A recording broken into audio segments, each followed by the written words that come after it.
নমস্কার সবাইকে। আড্ডা 24/7 বাংলার অফিসিয়াল ইউটিউব চ্যানেলে তোমাদের সকলকে স্বাগত জানাই। আমি তোমাদের সৌভিক স্যার। ইউজিসি নেট বা সেট পাশ করার পর অ্যাসিস্ট্যান্ট প্রফেসরের ইন্টারভিউ দিতে যাওয়ার সময় এপিআই স্কোরের একটা বড় অবদান রয়েছে।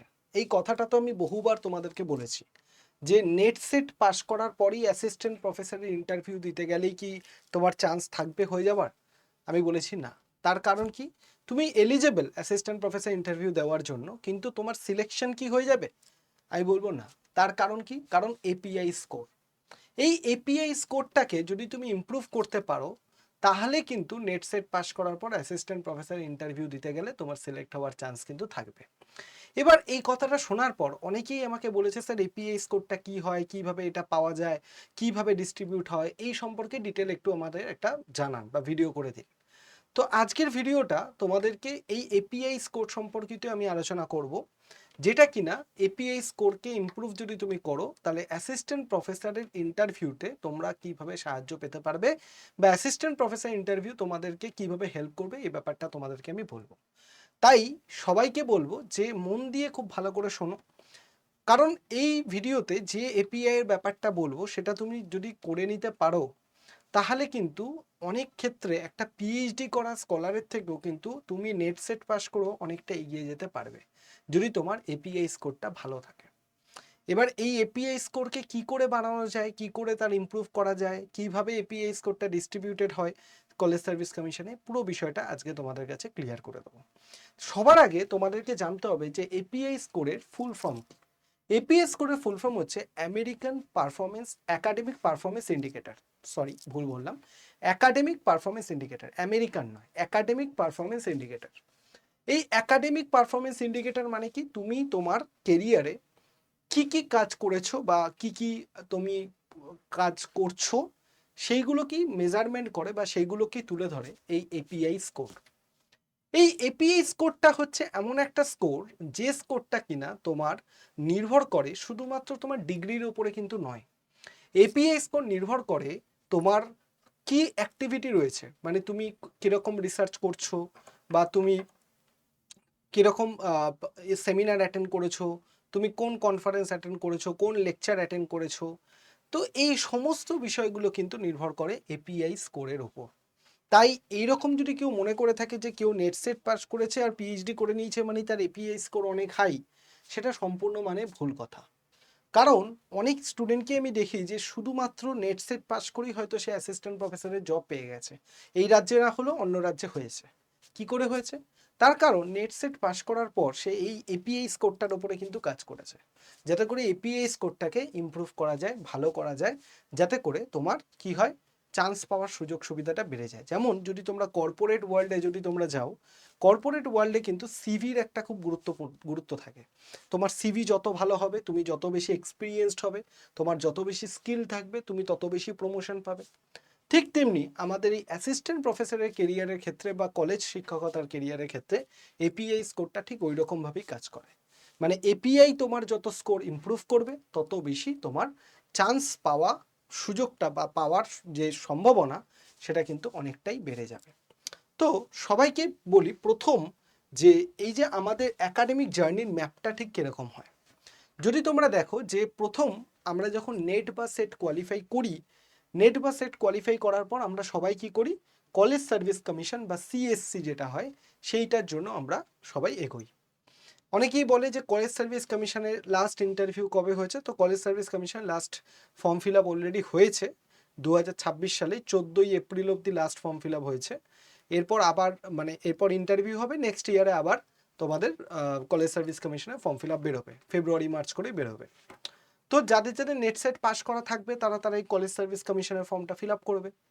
এইবার কলেজ সার্ভিস কমিশনের ফর্ম ফিল আপ করার পর কি হচ্ছে, এপিআই স্কোরের ওপর তোমাকে জোর দিতে হবে। API score form fill up করার পরে নয়, মানে নেট সেট পাস করার পর তোমার কাজ হচ্ছে কলেজ সার্ভিস কমিশনের দিকে এগোনো, ফর্ম ফিল আপ করা এবং তার সাথে সাথে তোমার এই এপিআই স্কোরটার উপরে কাজ করা। এবার আজকের আলোচ্য বিষয় হচ্ছে এই এপিআই স্কোরটার ওপরেই। এরপর তোমার হচ্ছে কি ইউজিসি কেয়ার লিস্টেড যে জার্নাল রয়েছে সেই ইউজিসি কেয়ার লিস্টেড জার্নালকে টার্গেট করা। এই কথাটা তোমরা দেখবে কম বেশি সবাই শুনেছো, যে যে কোনো পেপারে, রিসার্চ পেপারে পাবলিশ করলে হবে না, ইউজিসি কেয়ার লিস্টেড জার্নালে তোমাকে পাবলিশ করতে হবে। তাহলে ইউজিসি কেয়ার লিস্টেড জার্নালগুলো কি, কোথায় পাওয়া যায়, এদের নাম কি, এর কি অ্যাডভান্টেজ, এগুলো আজকে আমরা জানবো। যে কোনো জায়গায় কিন্তু রিসার্চ পেপার পাবলিশ করলে সেগুলো কিন্তু গ্রান্ট হয় না। কলেজ সার্ভিস কমিশনে সেইগুলোতেই গ্রান্ট করা হয় যেগুলো কিনা ইউজিসি কেয়ার লিস্টেড জার্নালে থাকবে। তো ইউজিসি কেয়ার লিস্টেড জার্নাল চিনতে শেখা বা জানতে শেখাটাও খুব দরকার। নাহলে অনেকে কি করে, জাস্ট কোনো একটা লেখা লিখলো, পয়সা দিয়ে কোনো একটা পেপার পাবলিশ করে দিল। সেটা যদি ইউজিসি কেয়ার লিস্টেডের মধ্যে না থাকে তাহলে কিন্তু তোমার টাকাটাই জ্বলে যাবে, সেই পেপারটা কিন্তু রিসার্চ পেপারটা কোনোভাবেই তোমার কিন্তু মানে গ্রান্ট করা হবে না কলেজ সার্ভিস কমিশনে। তাই কলেজ সার্ভিস কমিশনে যদি তোমাকে ভালো এপিআই স্কোর করতে হয় তাহলে ইউজিসি কেয়ার লিস্টেড যে জার্নালগুলো রয়েছে সেখানে তোমাকে ফোকাস করতে হবে। এবং ফাইনালি তুমি যখন চাকরি পাবে তারপর তোমার আস্তে আস্তে পদোন্নতি হয়ে অ্যাসোসিয়েট এবং প্রফেসর, দেন প্রফেসরে তোমার ইমপ্রুভমেন্ট বা প্রমোশন হবে। এটা অনেক পরের কথা, এটা আমরা পরে আলোচনা করব যে অ্যাসোসিয়েট প্রফেসর পদের উন্নতি কিভাবে হয়, সেটা পরের কথা। আগে আমাদের আজকে জানতে হবে যে নেট সেট পাস করার পর আমাদের যে কলেজ সার্ভিস কমিশন আমরা যাব, তার আগে আমাদের এপিআই স্কোর এবং ইউজিসি কেয়ার লিস্টেড জার্নাল কি, এই দুটো জিনিসকে আজকে আমাদেরকে ক্লিয়ার করে নিতে হবে। তো প্রথম আমাদেরকে দেখতে হবে যে কলেজ সার্ভিস কমিশন WBCSC যে 100 পয়েন্টের যে মানদণ্ড রয়েছে, মানে কলেজ সার্ভিস কমিশনের যে ইন্টারভিউটা হয় 100 নম্বরের যে ইন্টারভিউ, সেই 100 নম্বরের ইন্টারভিউতে কোন সেগমেন্টে কত পার্সেন্ট নাম্বার থাকে। যদি তুমি দেখো 60%, 60% নম্বর কিসের ওপর থাকে, 60% নম্বর থাকে একাডেমিক রেকর্ড ও পিএইচডি। ঠিক আছে, তাহলে তোমার যদি পিএইচডি কমপ্লিট করা থাকে, ধরো কারোর গ্র্যাজুয়েশন রয়েছে, মাস্টার ডিগ্রি রয়েছে এবং নেট সেট রয়েছে, সে চলে গেছে। আর কারোর রয়েছে graduation, master degree, net set plus PhD তার রয়েছে, সেক্ষেত্রে সে কিন্তু এই 60%টা পুরোটাই সে পাবে। তাই 60%টা ভালো পেতে গেলে তোমাকে তোমার একাডেমিক কেরিয়ারটাকে ভালো করতে হবে, গ্র্যাজুয়েশন, মাস্টার ডিগ্রি, পিএইচডি এগুলোকে তোমাকে ঠিকঠাকভাবে কমপ্লিট করে নিতে হবে উইথ ভালো মার্কস। নেক্সট হচ্ছে 20%। নেক্সট 20% কিসের জন্য থাকে, ইন্টারভিউ। নেক্সট 20% কিসের জন্য থাকে, ইন্টারভিউর জন্য থাকে, ইন্টারভিউ মার্কস। আচ্ছা 10%, 10% নাম্বার কিসের জন্য থাকে, টিচিং এক্সপিরিয়েন্স বা শিক্ষকতার অভিজ্ঞতা। লাস্ট 10% কিসের জন্য থাকে, গবেষণা বা রিসার্চ পাবলিকেশনের উপর লাস্ট 10% কিন্তু থাকে। ঠিক আছে, তাহলে আমাদের কাছে এই 100% যে নাম্বারটা থাকলো, 100% নাম্বারের মধ্যে 60% নাম্বার কিসের, একাডেমিক রেকর্ড এবং পিএইচডি, 20% রেকর্ড কিসের, ইন্টারভিউ, 10% হচ্ছে টিচিং এক্সপিরিয়েন্স, লেস 10% হচ্ছে গবেষণা বা রিসার্চ পাবলিকেশনের ওপর কিন্তু থাকে। বোঝা গেল? তাহলে আমরা কিন্তু সবাই এই জায়গাটায় ফোকাস করি যে আমার গ্র্যাজুয়েশনে ভালো নম্বর, উচ্চ মাধ্যমিকে ভালো নম্বর, মাধ্যমিকে ভালো নম্বর, আমার নেট সেট রয়েছে, আমার পিএইচডি রয়েছে, তাও কেন হচ্ছে না। তো আমরা সবাই এই জায়গাটাকে ফোকাস করি, কিন্তু আমরা ইন্টারভিউটাও অনেকে আমরা ফোকাস করি, কিন্তু এই যে জায়গাগুলো টিচিং এক্সপিরিয়েন্স, গবেষণা, পাবলিকেশন, এই যে জায়গাগুলো, এইগুলো কিন্তু আমরা অনেক সময় এড়িয়ে চলে যাই। তুমি ভাবো কোনো একজন স্টুডেন্ট বা যিনি নেট সেট পাস করেছেন, তার হয়তো পিএইচডি কমপ্লিট আছে, সেই ইন্টারভিউ খুব ভালো দিয়েছে, তার টিচিং এক্সপিরিয়েন্স, কোনো জায়গায় পড়ানোর অভিজ্ঞতা রয়েছে, তার সাথে সাথে সে ভালো ভালো রিসার্চ পাবলিকেশন করেছে, তাহলে সেই কিন্তু চান্স পাওয়ার সুযোগটা তার সব থেকে বেশি হবে, সেই কিন্তু সুযোগটা আগে পেয়ে যাবে। ঠিক আছে, অনেকে আমরা কি ভাবি, আমাদের গ্র্যাজুয়েশন, মাস্টার ডিগ্রি, পিএইচডি রয়েছে, নেট সেট রয়েছে, প্লাস আমি ইন্টারভিউ ভালো দিলাম, তবুও আমার হলো না। কেন হলো না? তার কারণ এই দুটো জায়গায় কিন্তু আমরা সেইভাবে ফোকাস করিনি বা কাজ করিনি, সেই জন্য হয়নি। তো আমাদের আজ থেকে যারা আমার ভিডিওটা দেখছো, আমাদের লক্ষ্য হবে শুধুমাত্র নেট সেট পাস করা নয়, নেট সেট পাস করা, পিএইচডি করা, তার সাথে সাথে কোথাও পড়ানোর অভিজ্ঞতা অর্জন করা, ভালো ভালো রিসার্চ পেপার পাবলিশ করা, অবশ্যই ইউজিসি কেয়ার লিস্টেড জার্নালে পাবলিশ করা, এবং তার সাথে সাথে ইন্টারভিউর জন্য ভালো করে নিজেকে প্রিপেয়ার করা। ঠিক আছে, তোমরা যদি কেউ মনে করো যে ইন্টারভিউর জন্য কি করে ভালো করে প্রিপেয়ার করব, তার একটা ভালো রোড ম্যাপ বা কিছু দিতে, আমি এর আগের দিন একটা ভিডিও করে দিয়েছিলাম, যেখানে আমি তোমাদের বলে দিয়েছিলাম যে কলেজ সার্ভিস কমিশনের ইন্টারভিউর জন্য তোমরা নিজেদেরকে কিভাবে রেডি করতে পারো। যদি না দেখে থাকো অবশ্যই সেই ভিডিওটা দেখে নেবে, কারণ ওই ভিডিওতে আমি কলেজ সার্ভিস কমিশনের ইন্টারভিউতে কিভাবে নিজেদেরকে রেডি করতে হয়, কি প্রশ্ন তোমাদেরকে জিজ্ঞেস করে, এই প্রত্যেকটা বিষয় সম্পর্কে তোমাদেরকে আমি ডিটেলে ওখানে আমি বলে দিয়েছি। তাই তোমাদেরকে বলবো যে অবশ্যই সেই ভিডিওটা যদি না দেখে থাকো, ওই ভিডিওটা গিয়ে অবশ্যই দেখে নাও। ঠিক আছে, এইবার তোমাদেরকে বলবো যে আমাদের এই যে মানে তোমার এপিআই স্কোর যেটা রয়েছে, এপিআই স্কোর তিনটে মূল স্তম্ভের ওপর ভিত্তি করে কিন্তু তৈরি হয়। এপিআই স্কোরটা তৈরি হয় তিনটে মেন স্তম্ভের ওপর বেস করে। প্রথম ক্যাটাগরি 1 কিসের? টিচিং এবং ইভ্যালুয়েশন, ঠিক আছে?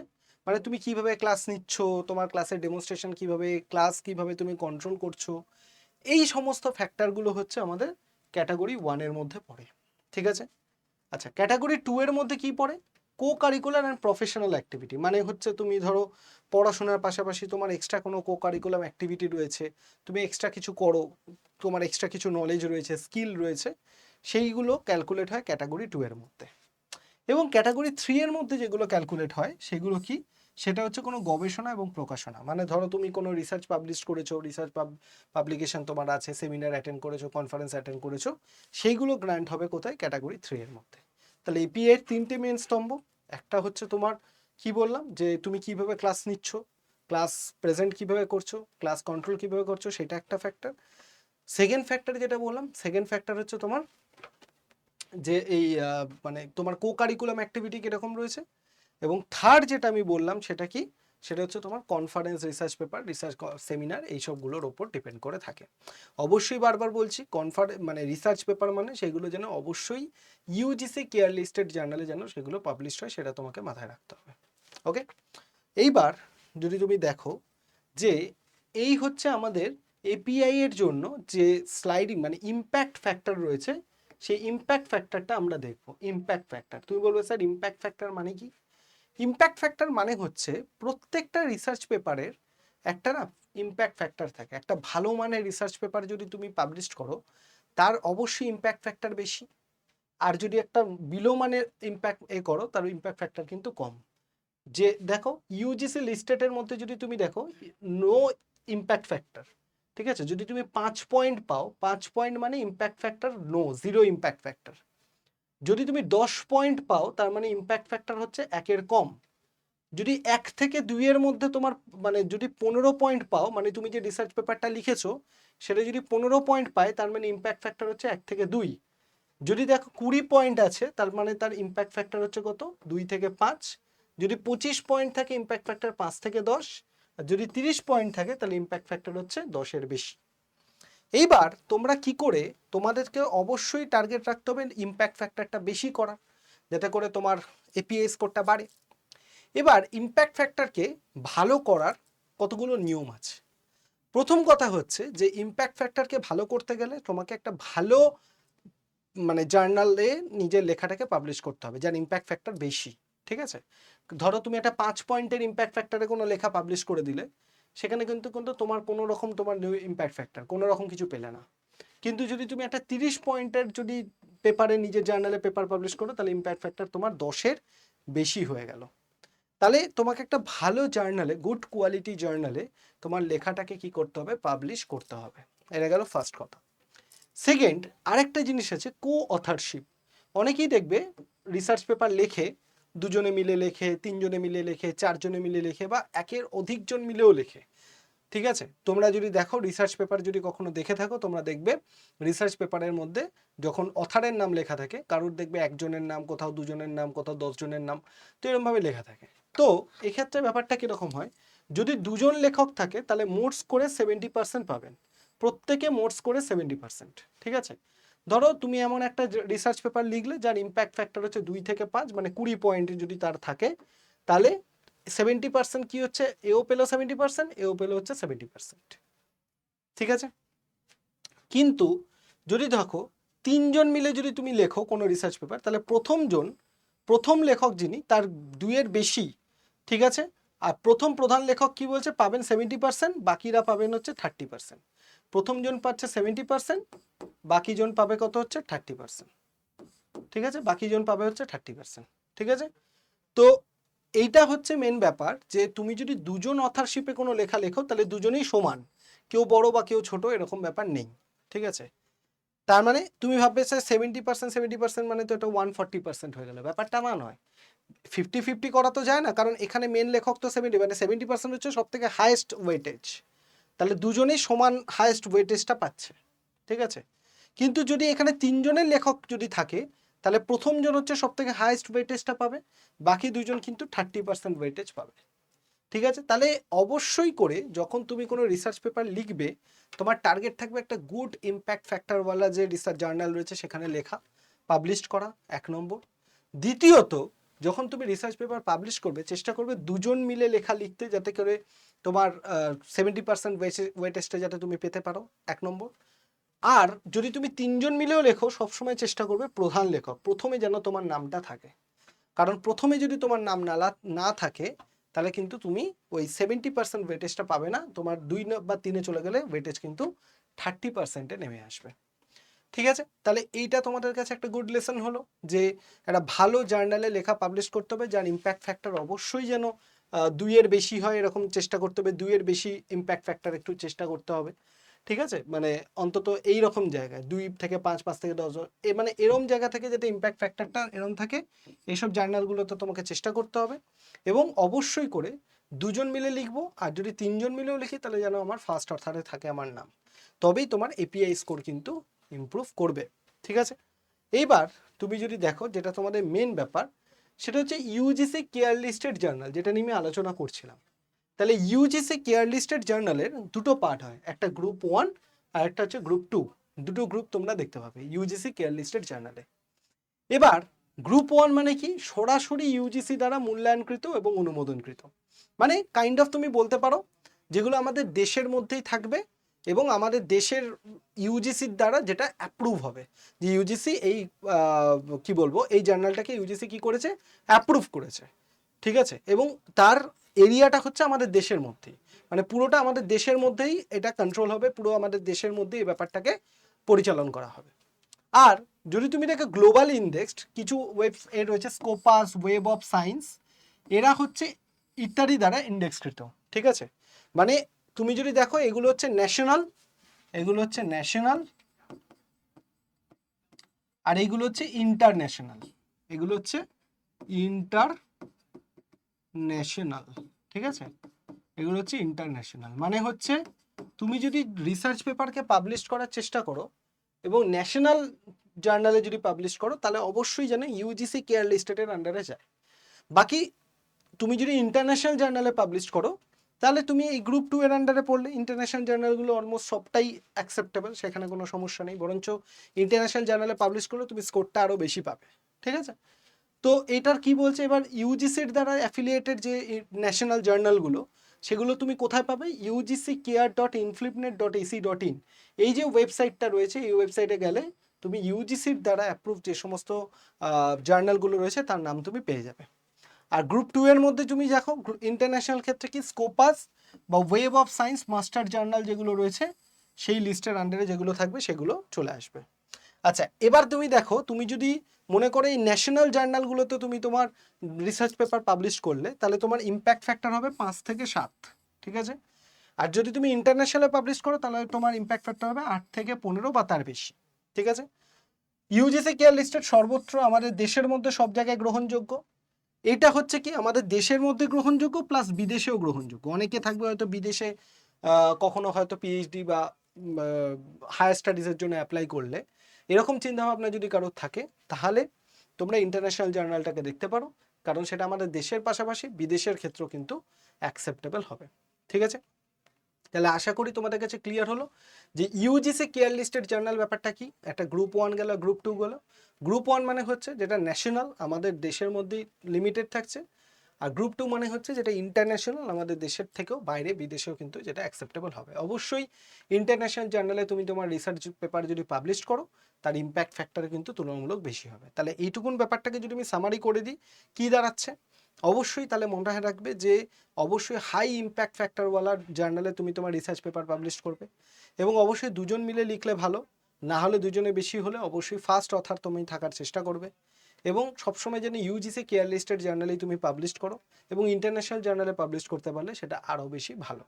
ঠিক আছে, এইবার যদি তুমি দেখো যে আমাদের তাহলে মোটামুটি এপিআই স্কোরকে বাড়ানোর জন্য এখন আমরা কি করতে পারি, তাহলে যাতে কম সময় আমরা এপিআই স্কোরকে বাড়াতে পারি, তার স্ট্র্যাটেজি কি হওয়া উচিত। সবার আগে স্মার্ট পাবলিকেশনের ওপর গুরুত্ব দিতে হবে। স্মার্ট পাবলিকেশন মানে কি, শুধু সংখ্যা না বাড়িয়ে গ্রুপ 2 ইম্প্যাক্ট ফ্যাক্টর জার্নালে ফোকাস করুন।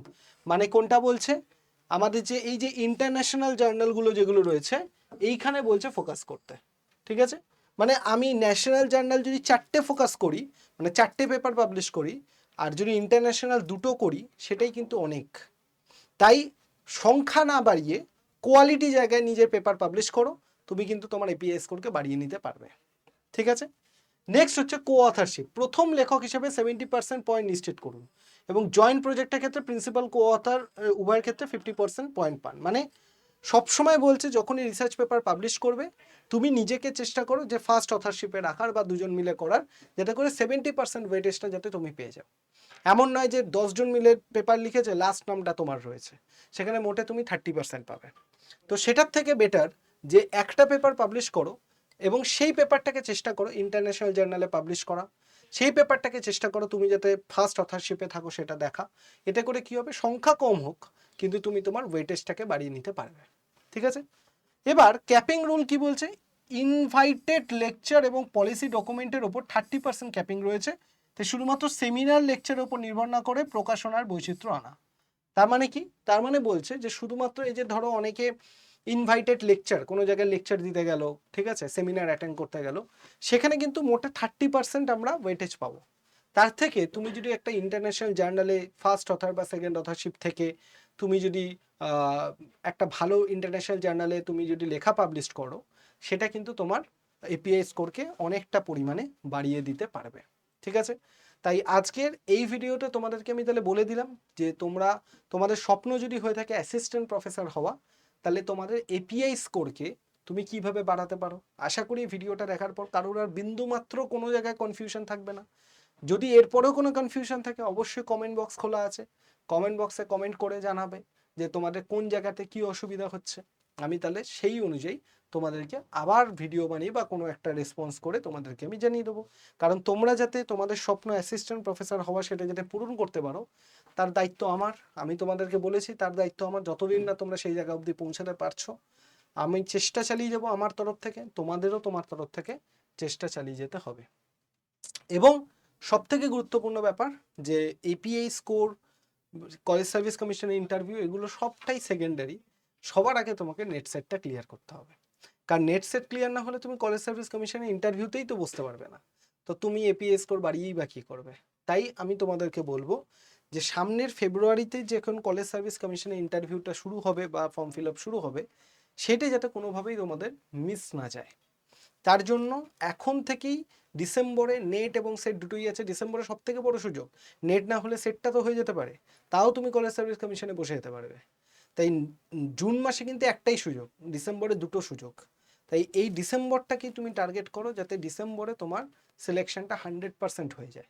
এবং তার জন্য অবশ্যই করে আমাদের পেপার ওয়ানের যে ব্যাচটা আছে সেটা তুমি নিতে পারো। যদি তোমার সাবজেক্ট অন্য কিছু থাকে, হিস্ট্রি, বেঙ্গলি, ইংলিশ বা যে কোনো সাবজেক্ট, তুমি পেপার ওয়ানের ব্যাচটা নিয়ে নিতে পারো। আর যদি তোমার সাবজেক্ট আমার মতোই জিওগ্রাফি থেকে থাকে এবং আমার কাছে পুরোপুরি প্রিপারেশন নিতে চাও paper one plus paper two, তাহলে অবশ্যই নেট এবং সেটকে টার্গেট করে আমরা কি করেছি, নেট অ্যান্ড ডাব্লিউবি সেটকে টার্গেট করে জিওগ্রাফি অ্যান্ড পেপার ওয়ানের ব্যাচ আমি নিয়ে এসেছি, যেটা লাইভ প্লাস রেকর্ডেড ফরম্যাটে আছে। শুরু হচ্ছে কবে থেকে? শুরু হচ্ছে আমাদের 1 আগস্ট থেকে। আগস্ট মাসের 1 তারিখ থেকে কিন্তু আমাদের ব্যাচটা স্টার্ট হয়ে যাচ্ছে। এই ব্যাচে তুমি লাইভ ক্লাসের মধ্যে দিয়ে পুরো জিওগ্রাফিটা পাবে, রেকর্ডেড ক্লাসে পেপার ওয়ান পাবে, পিডিএফ থেকে শুরু করে মক টেস্ট থেকে শুরু করে যা কিছু দরকার। আমি নিজে এক্সামটা ক্লিয়ার করেছি, তো আমি জানি একটা এক্সাম ক্লিয়ার করতে গেলে কি কি প্রয়োজন। তো আমি নিজে একা দায়িত্ব নিয়ে পুরো ব্যাচটা, দেখছো আমার ছবি আছে মানে পুরো দায়িত্বই আমার। তার মানে পুরো দায়িত্ব নিয়ে তোমাকে শেষ করানো, বুঝিয়ে দেওয়া, সব তোমার পুরো দায়িত্ব আমার, যতক্ষণ না তোমার এক্সামটা ক্লিয়ার হচ্ছে। তো তুমি এই ব্যাচটা এনরোল করে নিতে পারো। এবং এই ব্যাচে, দুটো ব্যাচের মধ্যে যে কোনো ব্যাচে এনরোল করতে গেলে সবার আগে অ্যাপটা ইনস্টল করতে হবে। প্লে স্টোরে চলে যাও, প্লে স্টোরে গিয়ে Adda24/7 লেখো, তাহলে এই যে লোগোটা পেয়ে যাবে, এই লোগোর দিয়ে যেটা পাবে সেটা দিয়ে তুমি অ্যাপটাকে ইনস্টল করে নেবে। অ্যাপটা ইনস্টল করার পরই তুমি দেখবে তোমার কাছে তোমার নাম, ফোন নাম্বার, এসবগুলো জানতে চাইবে, ওটিপি যেগুলো জানতে চাওয়ার চাইবে সেগুলো তুমি দিয়ে দেবে। দেওয়ার পর অটোমেটিক্যালি তোমার কাছে দেখবে সিলেক্ট ইউর এক্সাম বলে একটা অপশান চলে আসবে। যদি না আসে তাহলে অবশ্যই হোম অপশানে ক্লিক করবে। হোম অপশানে ক্লিক করে তুমি দেখবে ওপরের দিকে কি লেখা রয়েছে। যদি ওয়েস্ট বেঙ্গল আসে ভালো, না থাকলে এই যে ড্রপ ডাউন অ্যারোটায় ক্লিক করবে, ক্লিক করলেই তোমার কাছে সিলেক্ট ইউর এক্সাম বলে ব্যাপারটা চলে আসবে। যদি প্রথমবারই চলে আসে ভালো, না হলে এইভাবে তুমি করতে পারো। করার পর তুমি কি করবে, নিচে স্টেট এক্সাম অপশনটায় পেয়ে যাবে, সেখান থেকে তুমি ওয়েস্ট বেঙ্গল অপশনটায় তুমি কি করবে, ওয়েস্ট বেঙ্গল অপশনটায় তুমি ক্লিক করে দেবে। এবার ওয়েস্ট বেঙ্গল অপশনে ক্লিক করার পর তুমি দেখবে তোমার কাছে উপরের দিকে ওয়েস্ট বেঙ্গল লেখাটা চলে আসবে, ঠিক আছে। ওয়েস্ট বেঙ্গল লেখার পর তুমি দেখবে নিচের দিকে স্টোর বলে অপশন পেয়ে যাবে, স্টোর।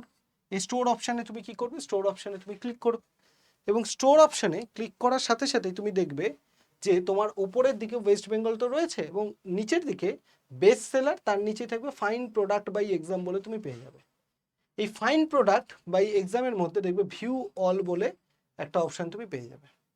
এই ভিউ অলের মধ্যে তুমি দেখবে ইউজিসি নেট বেঙ্গলি বলে একটা অপশন তোমার কাছে রয়েছে। ইউজিসি নেট বেঙ্গলি থেকে তুমি দেখবে এইটা বোধহয় সেকেন্ড অপশনে পাবে, যেখানে জিওগ্রাফি অ্যান্ড পেপার ওয়ানের batch 6099 geography plus paper one, ঠিক আছে। আর যদি তুমি শুধু পেপার ওয়ান নিতে চাও, এই ব্যাচটা হচ্ছে 2099 লেখা থাকবে, এই ব্যাচটা তুমি নিতে পারো। এবার তোমার যেটা পছন্দ হবে, যেটা তোমার দরকার, সেই ব্যাচটায় তুমি ক্লিক করবে। ক্লিক করার সাথে সাথে তুমি কি করবে, এখানে ইউজ কয়েন করতে পারো দুটো জায়গাতে, যেটা তুমি নেবে সেটা ইউজ কয়েন করবে। করলে নিচের দিকে দামটা দেখবে অনেকটা কমে যাবে, 6099 থেকেও কমে যাবে, 6099 থেকেও দামটা আরও বেশি কমে যাবে। এটা তো দাম কমে যাবে, দেখবে 2072 টাকা মতো দেখাবে, ঠিক আছে, পেপার ওয়ানেরটা। দিয়ে তুমি যদি মনে করো কুপন কোড লাগাবে, কুপন কোডও অ্যাভেলেবেল রয়েছে, সেই কুপন কোড দিয়েও তুমি কিন্তু ব্যাচটা নিয়ে নিতে পারো। তো সেক্ষেত্রে তোমার যদি মনে হয় যে কুপন কোড কি করে নেব, বা কুপন কোডের জন্য আমার সাথে যোগাযোগ করার দরকার, তো অবশ্যই অবশ্যই তোমাকে আমার সাথে যোগাযোগ করতেই হবে, কারণ আমার সাথে কন্ট্যাক্ট করে তুমি হোয়াটসঅ্যাপ গ্রুপে জয়েন হতে পারবে। তো তার জন্য অবশ্যই যে নাম্বারটা দেখছো 8583890659, এই নাম্বারে তোমাকে নেট সেট লিখে আমাকে হোয়াটসঅ্যাপ করো, নেট সেট, বা তুমি কি করতে পারো, নেট সেট জিওগ্রাফি লিখে আমাকে হোয়াটসঅ্যাপ করো, ঠিক আছে। Net set